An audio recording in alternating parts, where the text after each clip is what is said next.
Capricorns, welcome to my channel. This is going to be a look at the next 72 hours for you guys. We're going to pull about 4 cards from this deck, and then I'm going to pull 2 from here to see what your spiritual team's messages are for you. And then we'll go into a 6-card spread or so.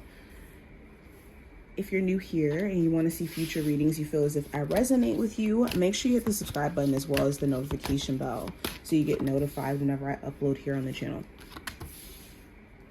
And I will have my information in the comment section in the description if you want to book a personal reading with me. I do phone sessions as well as video readings. Capricorn, Sun, Moon, Rising, and Venus placements for the next 72 hours. Let's see. Just the next 72 hours have in store for Capricorn, Sun, Moon, Rising, and Venus placements. Okay, I think my deck is in reverse. All right, first card actually, this is the first card. Moving too fast, Crystal. All right, so we have Seek the Truth. So any secrets that are being hidden from you, whether they're innocent secrets or not so innocent secrets, are going to be revealed. And with, as you can see, this lady is ripping the veil. This could be in regards to any connections around you, whether that's like, if you've been wondering if you genuinely have certain friends that have your best interest, that will be revealed to you. If you have a partner who's genuine and isn't, cheating, isn't having shady intentions, that's going to be revealed to you. Now, this doesn't have to be in a negative sense. This could be in a positive sense as well, where someone's genuinely showing you they do have your back. They do genuinely care about you. Or again, this could be someone showing you the opposite, but I do see the veil being basically ripped off of any situation here where the truth is not obvious. There's things that you're also learning about yourself, like real truths, especially in your spiritual journey. It's a lot of like ego death stuff that's happening for you guys beyond this time frame, and even going back. This has been happening, okay, for some time. We also have Helpless and Hopeless in reverse, which I love to see in reverse.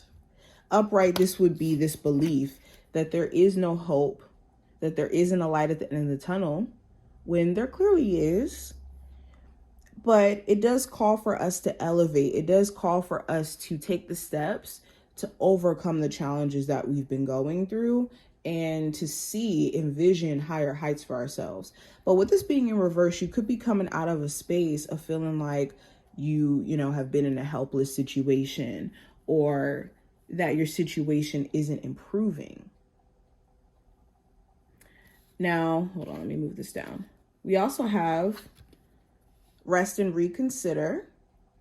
So this time frame could be calling for you to take a break from something so that you can reassess some things. This could be you guys being on a break from a romantic partner, and this break is giving you a chance to sit back and consider whether or not you guys should move forward, what the relationship needs, all that. This could be in regards to your career, okay, where you're reconsidering whether or not you want to do certain things. We also have Strengthening Bonds. There could be a deeper bond that's forming between you and a friend, you and a family member. This could even be a new relationship where you guys are starting to get to that point where vulnerability is happening. You're opening up more, they're opening up more. This could be allowing you guys to actually build a real bond. Okay, now let's go deeper. The general energy we have here, Capricorns, we have the Death card in reverse. So for this time frame, there could be certain changes that you really want someone to make, and you're kind of getting tired of waiting for them to make it.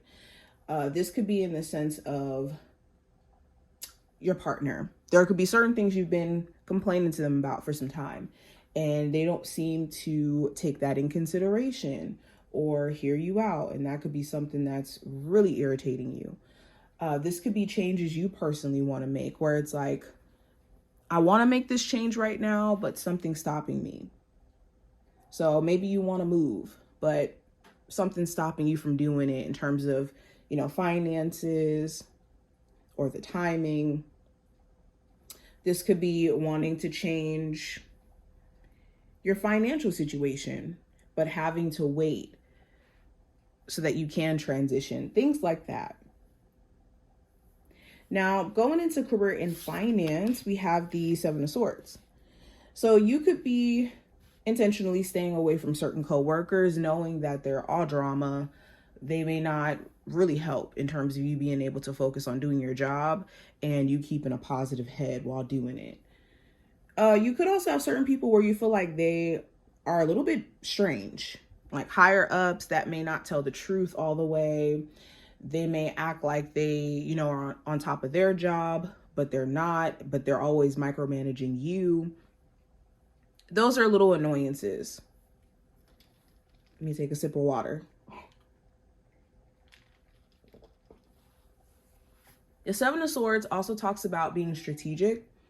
For any of my Capricorns who do have a business, you could be doing strategic marketing or strategic campaigns to push your business, or trying your best to stay away from like overspending in your business or making certain, Seven of Swords could talk about you handling maybe some tasks that were put off to the side for some time now. Or if you've had a business and maybe you've had other things that have been distracting you from it, this is like going back, revisiting the things that you've been distracted from, essentially. Now, going into love, we have the Judgment in reverse. There could be someone who's trying to come back that you are not allowing back into your energy. They could be either not coming back with accountability. They may not be giving you any real answers, and that's making you very afraid to let this person back into your energy. You could have been waiting for them to apologize. You could have been waiting for them to finally take certain accountabilities. And with them trying to resurface and not doing that is something that's really kind of annoying you. For others of you, you could be single and you just may not want to go back to how you may have felt when you were dating and when you were in a relationship and the point that it brought you to. So you could be taking more of an approach of just kind of staying away from your love life right now, and love matters. Within a current relationship, you could feel like, sorry y'all, my voice is going out. I've been doing so many readings this morning.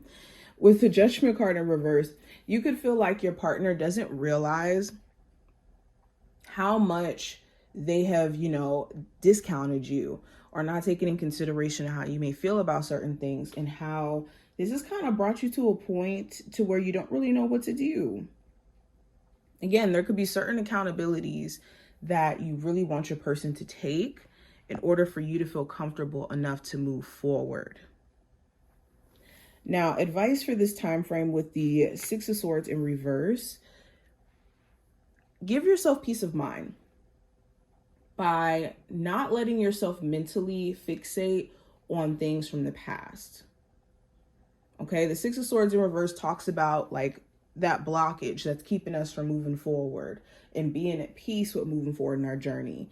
And a lot of you've wanted to have forward movement, but the only way you can do that is by mentally allowing yourself to do so.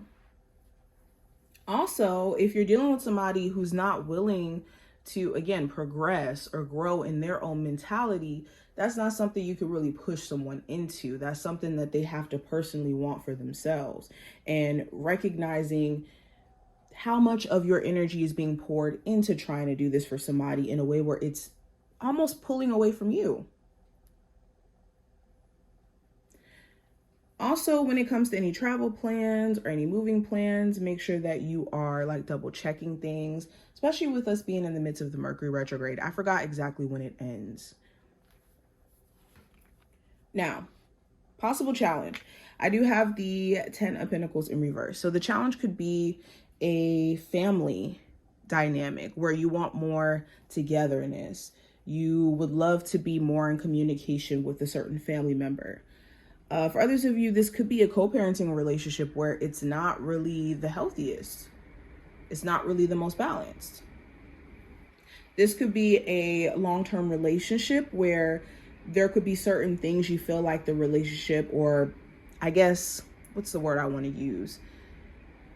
There's certain levels that the relationship should have reached by now. And this could be annoying you. The fact that the relationship hasn't gotten to the place to where you guys have considered marriage or having children or just elevating the relationship. For some of you, you could be talking to somebody who is like commitment phobic. They're afraid of deeper commitment. Now, outcome for this time frame, I do have the Eight of Swords. So the Eight of Swords talks about removing yourself from the mental shackles of feeling stuck or feeling limited to a dynamic, a circumstance, whatnot. So by the end of this time frame, you could be addressing like this belief that maybe you're stuck in a relationship that you're not happy in, or stuck in a job you're not happy in. And this could be a breakthrough moment where you're like, you know what, I'm not stuck. I'm not stuck, and I get to make the decision for myself. Now, what's the spiritual message for you guys? It says every journey begins with the first small step. We also have there's always another opportunity to be had. So your spiritual team wants you to know that you haven't exhausted your opportunities. You haven't reached your peak yet. And just because you've had some mishaps along the way, or even some redirections, distractions, there's always another opportunity to be had to self-correct this. And when it comes to any new journeys that you guys are embarking on, of course, it comes with this first small step. It comes with the willingness to take the risk and not know what comes on the other side of it. But that's the beautiful thing about taking risk in life, is understanding that life itself is inherently risky, and all you really have to make life interesting is the risk of trying and putting yourself out there. So let the journey be more of a focal point in the process than the results of things as well. But I hope that this was helpful and gave you insight. If you enjoyed, definitely thumbs up the video, subscribe, and I will see you in the next one.